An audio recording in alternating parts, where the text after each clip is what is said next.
Hello, welcome to another episode of Funbalanced, the podcast of unbalanced conversation.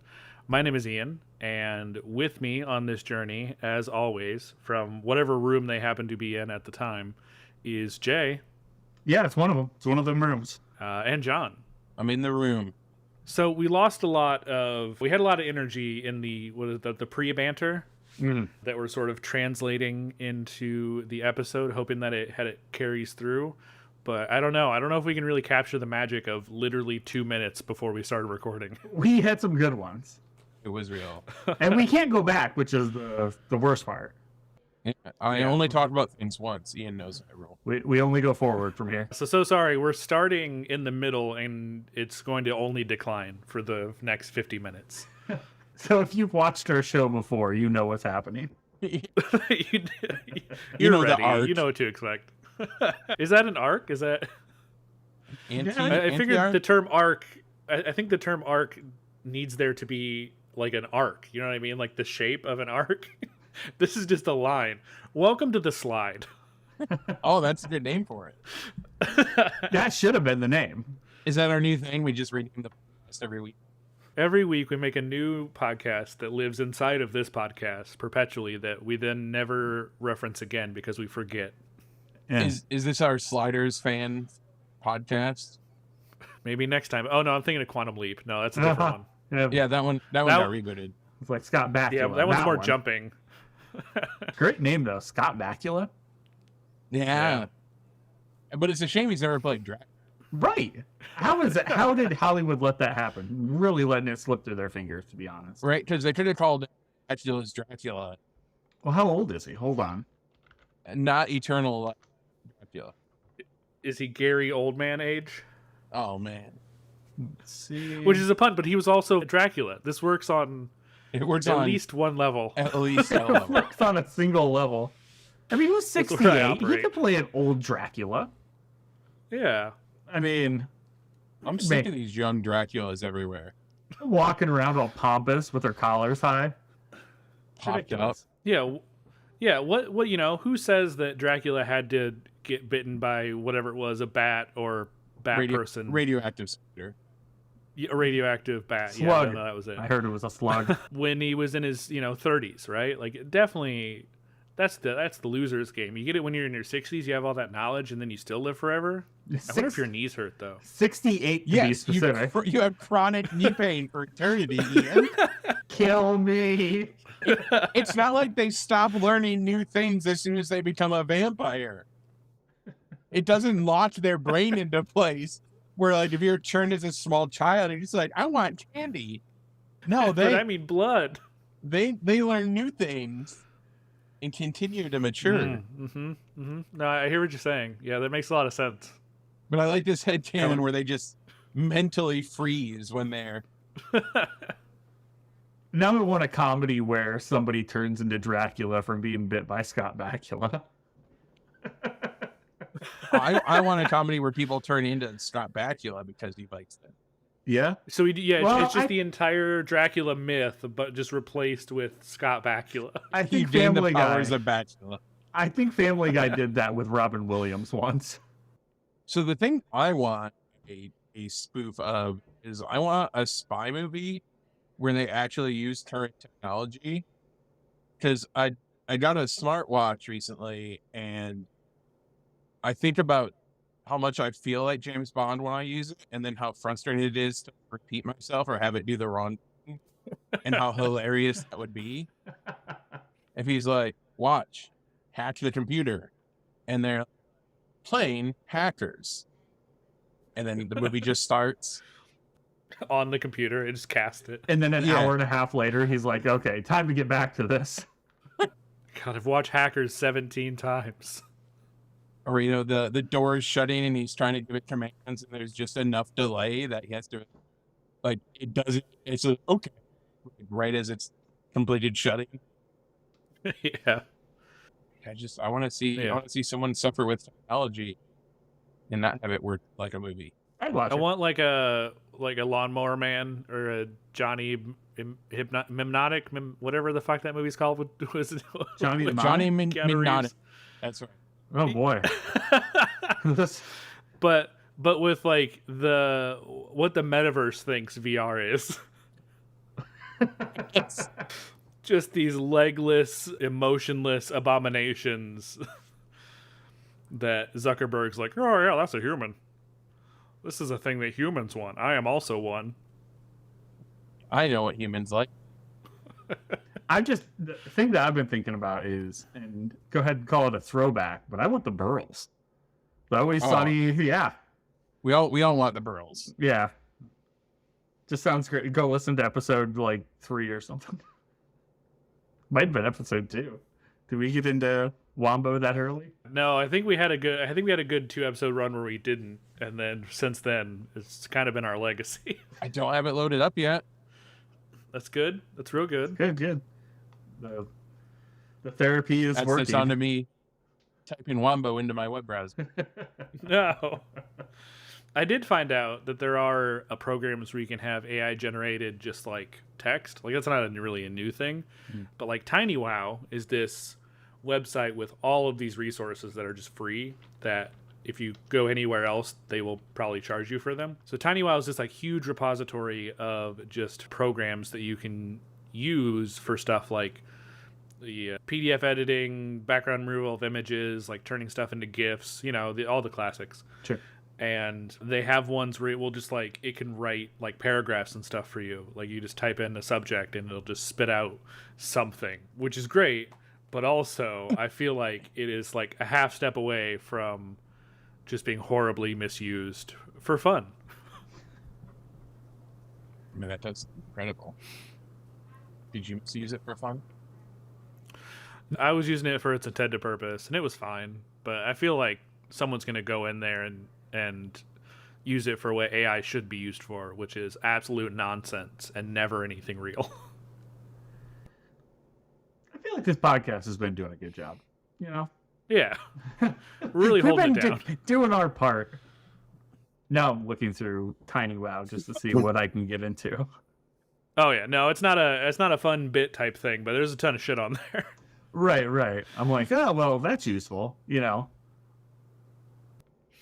I use it all the time for normal game design tasks that I have that are not hip and or sexy. Hey, this site's fantastic. Why did you bring this up in the middle of a podcast? Now we're I don't know. This might be worse than the visuals that are AI art. It's just us browsing moderately useful tools on a website. Well, we might be able to combine them. I love moderately useful. But more on topic, I want to share a photo. John, I think you've seen this. This happened today, and I kind of want to talk about it. Oh, okay. So, Jay, I shared to our Funbalanced recording an image, a screenshot that I took from a website called BoardGameGeek.com. Sorry. So, what this image features, for those who aren't here, it's just everyone besides the three of us. That's you. It is a username. I don't need to comment or anything. No.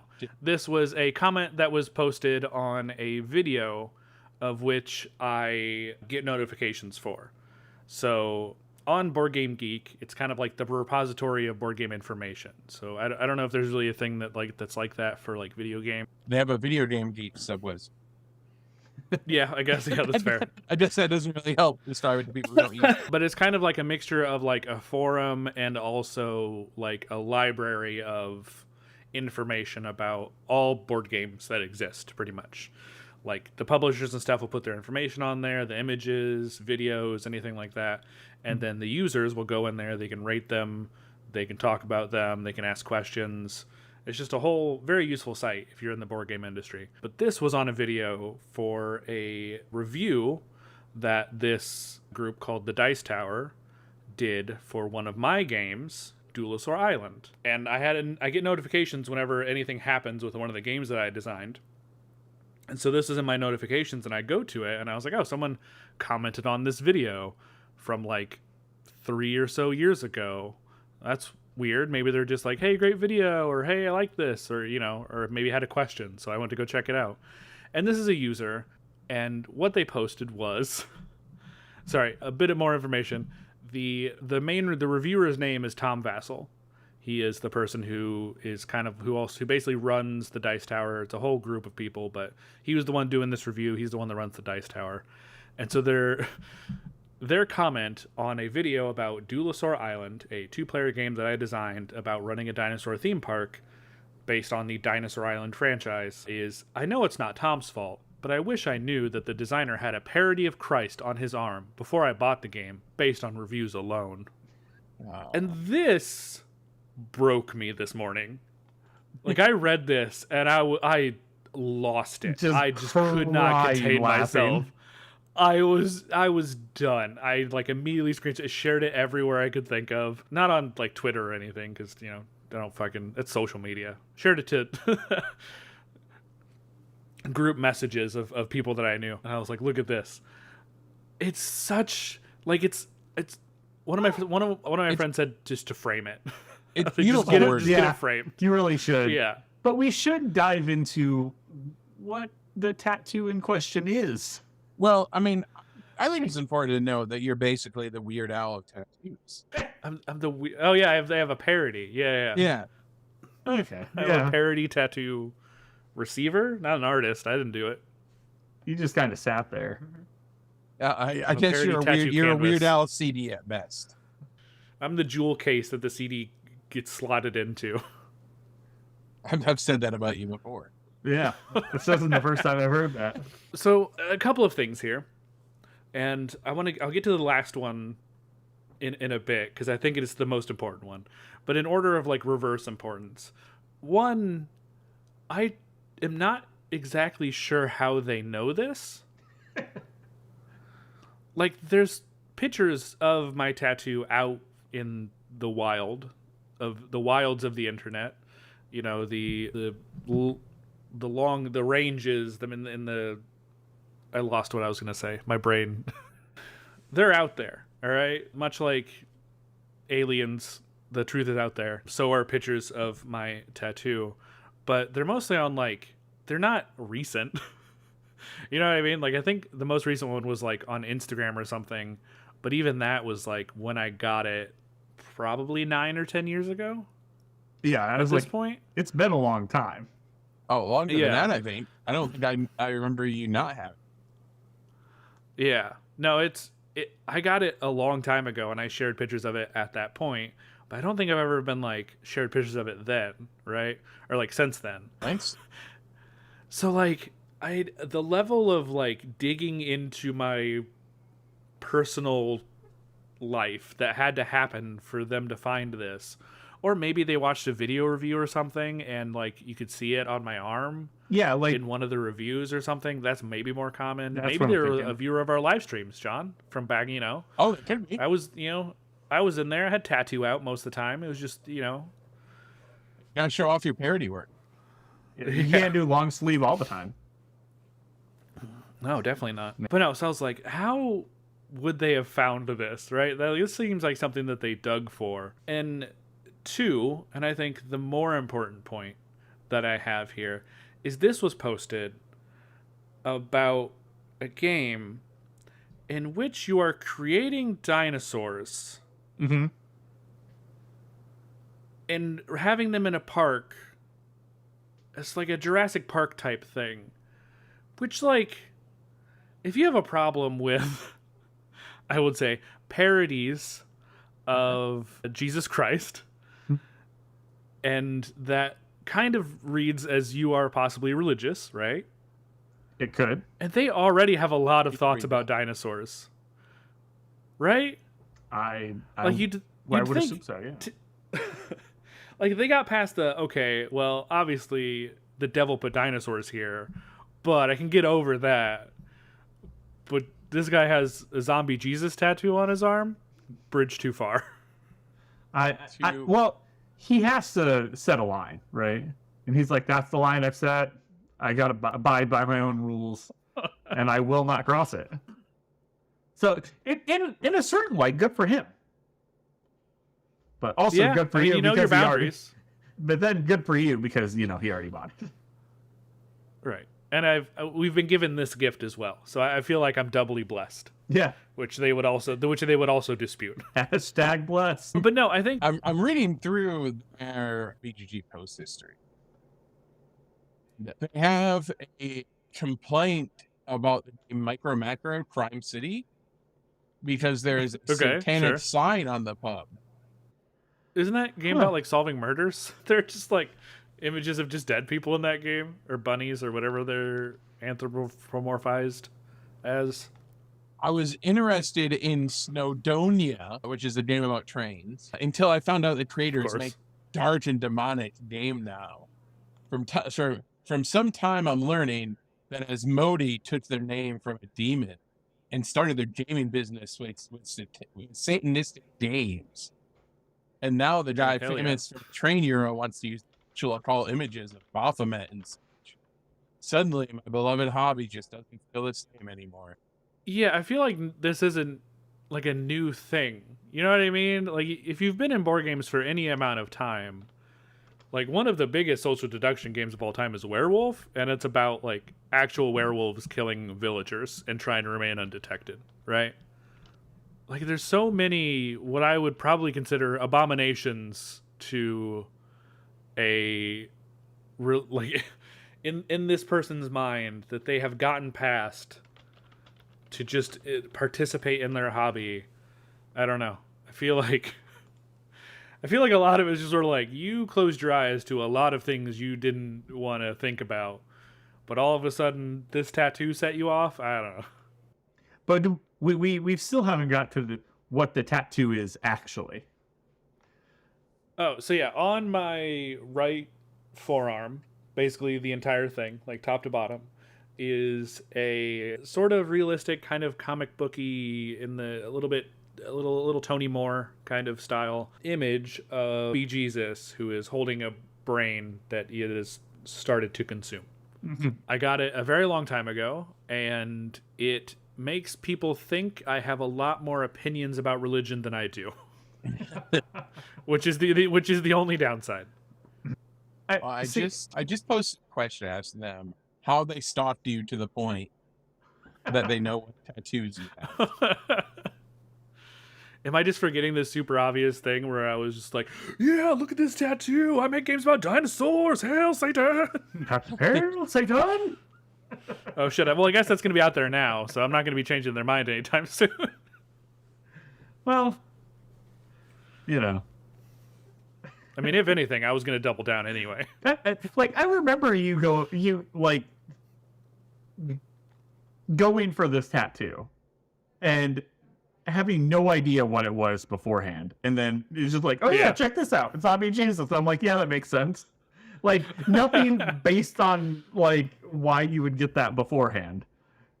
It was just yeah, that works. I can see it. Yeah, so I guess the story of my tattoo was I had a cool idea originally, and it was sort of like the back of your forearm. It has, it kind of has that shape where it gets, like, skinnier at the top and then kind of flares out if you're, like, holding it like with your fist up by your chin kind of thing. Like if you're facing your forearm, the back of your forearm is facing someone else and you're holding it straight up. It kind of makes that shape that I thought would look good if it was like a stained glass window shape, you know what I mean?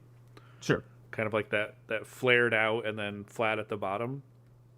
So my original idea was to get a stained glass window zombie Jesus, because I was like, stained glass window would be cool and you have all that color and everything. And then what if you do like what we would consider Jesus to be if they were around now in the age of like George A. Romero, which is like, oh, obviously that's a story of a zombie, right? Right. If you read it now, definitely a zombie story by anyone else's standards. So I thought that combination was funny, and I was like, it was like a cool idea. But then the artist that we went to had their doubts about how much detail they were going to be able to get in like that spot, especially for something like stained glass. And then so they were like, well, maybe we move it to the front of the forearm instead, and we kind of like take up the whole thing. And I was like, yeah, sure. And then on the day we came in and she presented like what ended up being this tattoo without the stained glass, and I just loved the look of it. So I was just like, I don't need stained glass. This is rad. Like, this was such a cool image that I was like, I don't even care about losing the stained glass part of it to, to make it happen. But again, now it does seem like I have a lot of religious opinions when I actually have zero religious opinions. Just parody, bro. Yeah, it's just parody. It's fair use. It's fair use under parody. I think Jesus is public domain by this point. Well, yeah, he is. Sure, It does bring up a thing that I've always thought. My like idealized version of the board game industry, and why I liked it so much that I wanted to like make it my job, was that like it shouldn't fucking matter like who it is that's like bringing this game to the table, right? Mm-hmm. It's like it really is only the game that you bring and the quality of it that really matters in this industry. Like, anyone can make an amazing game, I believe. That's the thing I believe, and I believe since I like was first starting out in this industry, I was like, anyone can come in and just like put something on the table. And I like to believe that because when in like the normal job verse of like, if I was to try and get a regular job, I have like zero qualifications for like most things, right? Like, I didn't finish high school. I did get my GED. I had gaps in my resume of like a couple years where I wasn't able to work. And so, any of those things, like going to apply for a normal job, would just like shut the door as soon as you read them, right? But in this industry, I'm like, look, I made this thing. Is it fun? And they're like, yes, it is fun. I want to make that. And I'm like, great. And that's all you need, right? And that's one of my things I love about this industry, is that's what I believe it should be. And it's not all the times that, and that sucks. But I think that's what the board game industry and a lot of these industries should be, is it's like, what's the thing you bring to the table? That's what matters, not who brought it, Right. Mm-hmm. Yeah, I mean, I think that's the goal, right? Is that we have a perfect meritocracy that everyone is judged evenly. But, I mean, obviously this is a way bigger issue than we could even begin to cover on the podcast in any respectful manner. And I think the two sides of it are like, I think there is a very similar phrasing of that people use to defend abusers and other shitty people that have created things, and saying like, oh no, it's fine that this was designed by an abuser. You got to separate the art from the artist. Like, I feel like that is a different topic than what you're saying. Yes, but it sounds tangentially similar. So I think I wanted to be very clear that knowing that's not what we're talking about here. And no, I believe that you can look. What I'm saying is, I believe you can look unprofessional as fuck and still make great games. Yes. Correct. I don't think you can be a horrible person and still make great games. I mean, I think you can be a horrible person and make great games. There are very, very good games that were designed by horrible people. Right. Sure, but you shouldn't have that opportunity anymore. But they should not be supported. Correct. Yeah. Exactly. Yes. I don't know. Maybe we should just determine that they're all bad, though. Like, okay, that person. I was like, boy, yeah, you can't. Now I'm thinking. I was like, you really can't leave that in an I don't know. Now I'm like, well, we could just say fuck them, and anything that they make is bad if they're terrible human. That's probably where we should go, rather than support them in any way. But that's tough when maybe they weren't outed as a piece of shit until later, right? Yeah, I mean, or we just take it and be like, fuck you, this is ours now. You don't get this anymore. We own this now. Right. Yeah. We're gonna make it wholesome as fuck, and we're gonna make it the way where you, with all of the elements that you would hate if you were here. All right, post that online. Is that person pissed off? Okay, perfect. We're doing it right. Yeah, I mean, I think maybe post mortem, I agree with that. I mean, I think it's very different when the person still monetarily benefits from that thing. Like, if we're talking J.K. Rowling, fuck the Harry Potter fandom. I'm sorry, and I know that there's a lot of my friends that are huge fans. Like, she still benefits when people buy that shit or go to Harry Potter land in Disney. Like, I know not going isn't going to stop it from existing, but also Right. I don't care to give a turf money. Yeah. But I mean, when it's something, it's rough for a lot of people, but it's because it's so ingrained in the childhoods, and that's such a hard, like, it's so hard to pull away from that. You know what I mean? Something that you literally grew up on. Oh yeah, I sometimes like, also forget you're 10 years younger than me. Wasn't you were in school when that came out. Yeah, I wasn't reading Harry Potter in my 20s, I guess, is what I'm saying. Yeah. That was read. The first one was read to me in first grade, I think. Oh, Jesus. Thank you. I'm going to go die in the corner now of old age. I was 22 when the first one came out. It might have been a... You were just a little baby having it read to you in the crib. It was. Yeah. We're like the same age as the actors. Like it from in the movie. No, that's true. Yeah. That came out 20 years after the book was first published. Yeah. Yeah. I mean, like, someone just recently posted about H.P. Lovecraft and, asking questions about, like, what are the best parts of the mythos, and, because they were applying for a job as a Lovecraft expert with a publisher. And, like, my response to the thread was, like, there's a lot of good stuff in the mythos that isn't written by an overt racist. Like, let's feature those things. And they were like, no, it has to be Lovecraft. I'm like, why? Why does that have to be Lovecraft? The best mythos stories aren't even Lovecraft's. There's so many things written by people that aren't trash. Yeah, and a lot of the stuff that he wrote was just like, oh, you can't even. It's so scary, you can't describe it. No, you just. It's so scary that if I told you, you would go insane. It's so scary. No, can't describe it. It's just too scary. Think of the scariest thing. It's like that, but scarier. 10 of those at each other. I mean, now I kind of want a mythos written in that style. That's funny. That is funny. Anytime anything starts to get scary, and be like, oh no, it's too scary. No, just think about it, how scary it would be if you saw that. Think about the scariest thing. It breaks the fourth wall. I mean, I guess John dies at the end is trying. Have either of you read John dies at?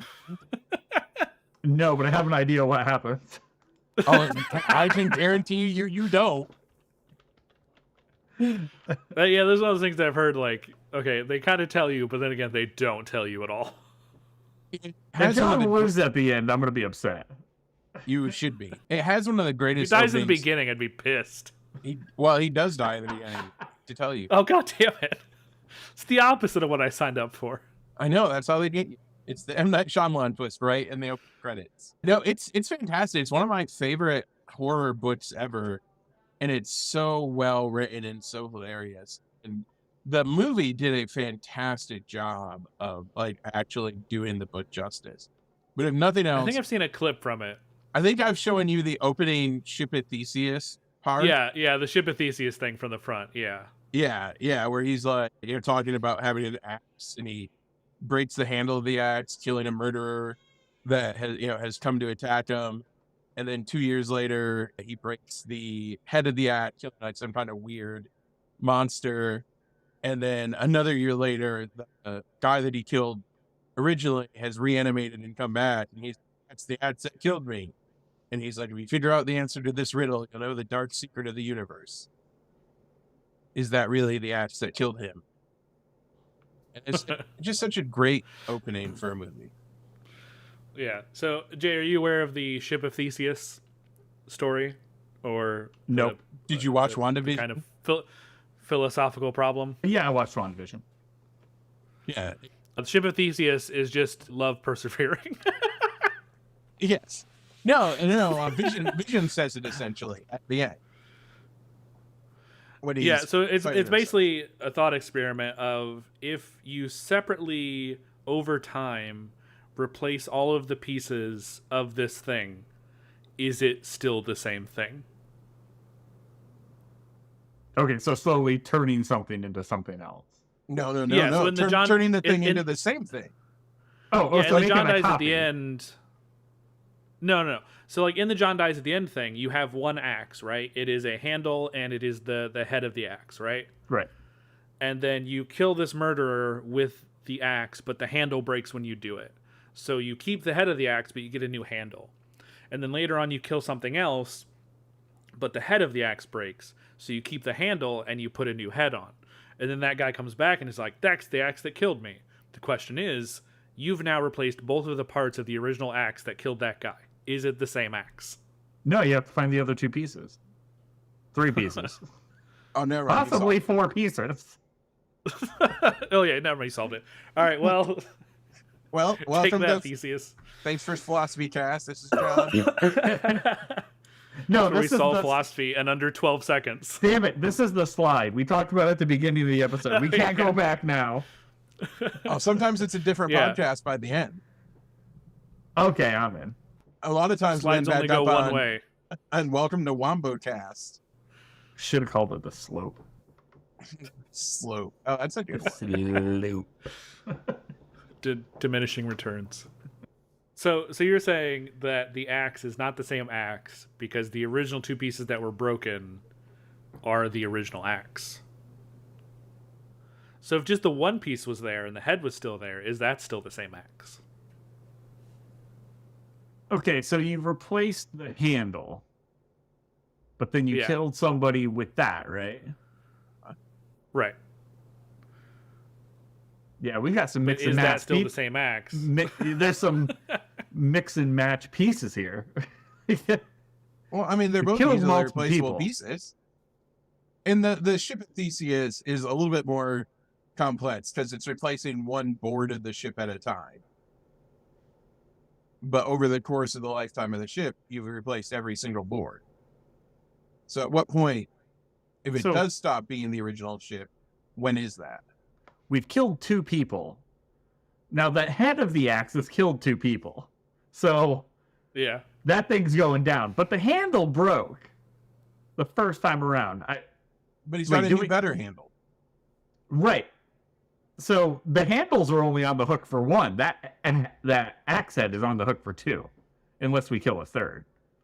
But And they who were, knows how many people the ship killed? yeah. Well, did the Topic ship block. go land? Did it hit land, or what are we doing here? I don't have enough information. I don't remember what Theseus did some stuff. I don't remember what. He had a ship. Okay, That's known for. so we've got the understanding imagine that if, like- I'm uncultured. We've landed on that, and I haven't read or watched any of this. So can you imagine if like Icarus had done like a bunch of other cool shit in his life? And he's just known for the one thing. Yeah, just known for like literally the one thing, right? It's Ian, like, I hey, would remember that time he flew too close to the sun and died? I would posit that every single Greek myth is about somebody who did a bunch of cool shit in their life, but they're known about for one thing. Normally it's fucking Zeus. Well, Normally it's fucking always... yeah, that's true. or having Zeus fuck your mother. Yeah, you're tied to Zeus. Everyone's tied to Zeus. Percentage wise. Yeah, he's really the Genghis Khan of old Greek myths. But there's not like Everyone- a bunch of myths about Persephone. There's like the one myth about Persephone. Sure. Persephone was I'm assuming she was a person who did other things. Assuming that we're not using the word myth as intended. Yeah. Well, I mean, if that person's angry about zombie Jesus on your arm, we're already in the territory of believing all these things are true. Oh yeah, that's right. Well, we've looped back to the middle, and we've done a good job of that. I told you we started at the middle, and somehow our ladder, our slide, has brought us back. So If we weren't lazy, it would be amazing to edit the show from the middle, start at the middle, and go to the end, and then start it from. That'd be great. I want it to be like a TikTok or a YouTube short, but an hour long. I want the end of it to loop seamlessly to the beginning of, in a way that you can't tell where you are in the podcast at any time, and then you just listen to one podcast forever. Let's edit the show like a Tarantino film. Oh, Some people God, are like, do a memento. what the fuck are they talking about? Where And does lots of zombie shots of Jesus feet. come into this? Yeah, so many feet. Yeah, that's true. This podcast really went a different direction, you know? I thought we were gonna... Life's wild. I was just... Philosophy, we got religion, everything did. And I was sitting here readied up. I was like, just in case nobody has anything, maybe we can talk about our most anticipated games of 2023. A board and video game. But we were ready for a completely other conversation, and that was really cool. You primed the pump with Ninja Poop. Well, you primed the pump. You let off with we were having a fantastic conversation right before the podcast. Then we just didn't talk about it. Yeah, That's true. That's true, because we don't go back. Right. Right. slide only goes one direction. Is that our next episode? Is our most look forward to things for next year? I think we could bring that in. We could work that into next episode, I think. I think it's going to be tough to top some of the media from this year I've consumed. Yeah, I'm just waiting for that Ship of Theseus game. I think it's going to be great. Hell yeah. It's just, you just hold your hand over a buzzer and you hit the button once you think it's a different thing. It's no longer the same thing. Oh, Ian, I have to send you a game design thing, but you can't use it before I do. Oh, God damn it. All right. I mean, that's not going to be hard. He's like, that's not fair. What if it's great? I mean, it's not like I discovered it. I just watched a YouTube video about it, but it's brilliant and I want to use it. It is a set of 2 six-sided dice that are not numbered 1 through 6 that have the exact same distribution of 2 dice numbered 1 through 6 if you add them together when you roll them. So you said a lot of words there, and I understood some of them. But that combination in that order, like, shut my brain off.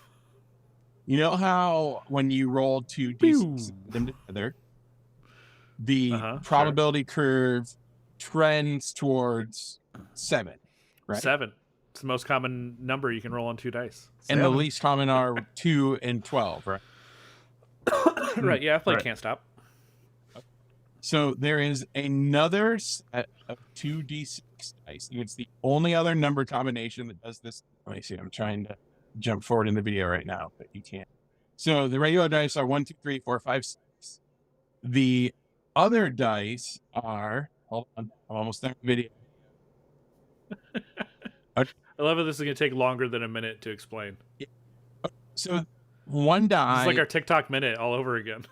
Yeah. One die is 1, 2, 2, 3, 3, 4. And the other die is 1, 3, 4, 5, 6, 8. And it has the exact same probability distribution as 2 standard D6. That's interesting. Weird. And it blew my mind. Like, I watched that as I was going to bed. And I was in a very good state of mind at the time, and I watched that, and I just laid in bed for, like, it seemed like an hour trying to wrap my head around. They're like, well, how could that be? Well, yeah, you're right. Man, that one has an 8. How is that even? That's not even a 7. Right? Or a But 6. there's only one roll that comes out with a 12 and one roll that comes out with, but one die rolls high and one die rolls low. Yeah. I feel like the issue that you'll have is that people have a very different understanding about probabilities than actual statistics would tell you. Absolutely, but I think most people understand the 2d6. 2 standard d6. Right. Come up to most, or the most. Usually. I'm just saying, because we're talking about percentages, right? Like the chance of something coming up. And people do not understand that a 50% chance doesn't mean that it's going to happen every other time. Oh, right. Mm-hmm. And in video games, that's a huge thing. Like, video games have tweaked their math to break it away from the actual probability so that when you see 70% chance, it actually happens more often than a 70% chance. Mm-hmm. because people can't wrap their head around probability and statistics in the way where it's like, oh, if you flip a coin 10 times, it should come up heads 5 and tails 5. But that's not how that works. You can flip a coin and it could come up tails 10 times. And that's ridiculous, but it can happen. And the odds are just as good. So you have to flip it 10 times, and you have to do that 10 times. And then, then that's the new control, and you have to do that 10 times. And you have to calculate all this data and then focus it down. I feel like you run out of coins at some point. You have to stop somewhere. Your thumb will get a callus, and that's painful. You're going to need a different thumb. For science, you have to use a new coin every time. And I don't think I could do it with my left thumb as well as I could my right thumb. I think you have to do it with the same thumb every time. And you can't preserve the randomness. Oh, yeah. Yeah, that's true. You do, because every thumb is shaped different, right?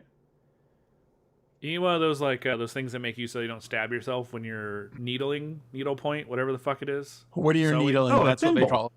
A thimble, of course. Yeah, so that you can just flip repeatedly. You get one of those the finger shots. Little rubber things for your fingers. Yep. But then you have to put that in your study so people know that you did that. It's the triple asterisk at the bottom. This was done with the thimble. But did you have an idea of what you wanted to do with that? All right, that's way more on topic than what I was going to say. With the coins or those dice? The dice. Oh, I don't know. I want to make some game that uses them. My thought is that you could roll them and use them separately, or choose to take the average of them. Mm-hmm. I think there's some interesting decision space. I haven't thought that much about it. I'm still wrapping my head around that. Yeah, still picking up the pieces. I mean, I will say the video doesn't make it easy. That guy appears to be in his backyard where he has a clock. Oh, the dude's real crazy. And an apple. It's real crazy. The dude's real crazy. I subscribed to his channel. It hasn't got any less insane. The other day, he decided to have a fire, and he didn't want to do it on the ground, so he did it on a clock, and then talked about his clock fire. And I was like, what are you talking about, clock fire? And then, I don't know what the clock obsession is, but he does a lot of cool math stuff. I feel like the words cool, math shouldn't be next to each other. What? That's my hot take. Yeah, fuck you, math. I don't like that at all. Like, I'm just mad because a lot more of my job is math than I signed up for. You didn't know ahead of time that it was going to be all math all the time? I appreciate math for its direction, but I'm definitely not the guy. You know what I mean? It's so much math and so much spreadsheets. And that's the problem too. Yeah, no, the job that I do is math heavy. So it's like shit. So's ours, unfortunately. Yeah. Or fortunately, if you're John. Or yeah, if you really like him. John, so when we were working in the same office, in the same office, John would like excitedly talk to me about a spreadsheet function that he figured out. Oh yeah. Like once that's a month. Fun though. And they're always adding spreadsheets. They're always adding new stuff too. Like if you're like doing like Excel formulas or something like that. Oh, I read all the spreadsheet blogs. I know all of them. They're interesting. SGG SSG spreadsheet geek. Don't let them know that. They'll scoop up that URL. No, but I begrudgingly use spreadsheets. I'm not a power user at all. You gotta get your number. There's a lot of really good users out there, though. You know, like you don't have to be good at it to like get started and figuring stuff out. Like I completely BS'd my way through creating something that it basically updates real time with our work calendar, and every department now uses it to see what type of information us in marketing is sending out that day, so they know what kind of incoming conversations they're about to have. Mm-hmm. And I did all of that just from like going into other people's like, hey, I was using this formula and it worked this way, and I was like, let me see if I can reverse engineer that and use it for something I do. And it turns out I can. I spent a lot of hours trying to figure out how to get Google Assistant to access spreadsheets. Because I was like, I really want to be able to say, hey, Google, what shelf is Agricola on? And I'll look it up in my spreadsheet and tell me. Because that's the future I was promised, and I want to live there. I could not make Google. Not the James Bond watch where you're like Google, open the door. And it's like sweeping the floor. It's like, God damn it, Google. No. I mean, the laser on the watch would probably burn your arm anyway, so pray for the best. Oh, yeah. It just misfires all the time. Yeah. Yeah. It's the same kind of watch that would say Ninja Trouble instead of Need Another. I did type that message from my watch. It's the third time we referenced the thing we're not talking about from before we started recording. But technically, we've come full circle. We've Beetlejuiced it. Oh shit! Yeah, we are full circle now. We didn't even meet in the middle. Yeah, man. Man, this transition is going to be so weird when it loops back to the front. This is the best episode to start in the middle and then edit it that way. Listen to the back half and then reverse listen to the first. It's like a listening order for like a band where someone's just like, nah, man, it's like their second album, but then you gotta go back to like, you know, their pre-first album, and then you gotta go to their new album, and then you gotta go with their fifth album. And then there's this EP. Yeah. So is that our show now? That's what we're doing? Well, we should try to get this guy with the clock on our show. Oh, I'm in. Send him a message right now. Seems like the kind of chaotic energy we need. Yeah. What could he want to talk about? Doing much. I just sent him a message. Oh God. He enters the chat. It's just, hey, have you heard of the ship of Theseus? Oh no, I sent him a podcast, or I sent him a message, and I said, "Hey, we have a podcast about clocks. What's up?" So that's not going to be our topic. That we just clocks. Maybe he actually just hates clocks, but he keeps one around because he doesn't trust it. His energy is of a Batman villain. Which one? Take your pick. Clock King, it seems yeah, the there obvious it is. one. I knew it. I mean, just like the obsession with one object, the weird like lurking around his backyard, making rant videos about different things in a lab coat. I feel like he's having his one step away from his partner killed in a clock-based accident to drive him over the edge and become a supervillain. Maybe outside is the only place that doesn't have that many clocks, so we can't really see his problem. Inside, it's just clock everything. Oh, that's his escape, is going out to the backyard. It's going outside where there's only 3 clocks. He just paces around with his hands over his head, talking about the ticking and how it won't stop. On the inside, he's crying because he wants to watch something else. Oh. He wants to watch and play something else other than Clock Tower in the scene from Back to the Future where Doc is hanging from a clock. I mean, that seems probably a crime to him. Yeah. What are you doing to that clock? Yeah, maybe he loves and hates clocks. I like that we're making him a villain. We're turning him real. Well, if he's a hero, you tell me his arc, please. He's always on time. He's really punctual. That's his superpower, his meta punctuality. And he already has a outfit for it. So, I mean, the lab coat's synonymous with him now. Because I don't know anything else about him. I haven't even loaded the video I got one visual to go with. I haven't even clicked on this video. He's just going by the thumbnail. I am. Yeah. And there's a lot more clocks where those came from. He's Two-Faced, but he rolls dice. He's 2 dice. Instead of flipping a coin 100 times to try and get the everything stats right. Everything has 12 or 10 outcomes that he randomly determines. He rolls the 2 dice that we've been talking about. Where the one has 8 on it. Yeah, one's all startup, awesome. the other's normal. Well, we've really buried this guy, and I feel bad about it. So we got to get him on the show so we can apologize to him. Yeah, when he comes on, we'll make it up. I hope he has a cool voice. We can listen to the video. I don't know. That seems Too much work. It's a YouTube We'll short. just keep imagining. It'll be 1 minute of your life. Listen, this has been a lot more than 1 minute of our lives, I will say. Well, that's because I gave you the 3-minute breakdown as I tried to watch his video, and it's funny. It would have been easier. So for future ones, you're just gonna go, I'm not gonna talk. Just watch this. That's Like gonna our be new my segment general. called My general. Short- Just short. Yeah, this is gonna be my general thing on the podcast. I have a good story, and then not tell it. We're gonna have like we're gonna have to queue up like 3 minutes later, like the SpongeBob like cutaway. Well, on that note, 3 minutes later, I think it's time we should end. Thanks again for listening to another episode of the Funbalanced Clockcast. No. I'm Nope, Clockmaster John. Clockmaster Jay.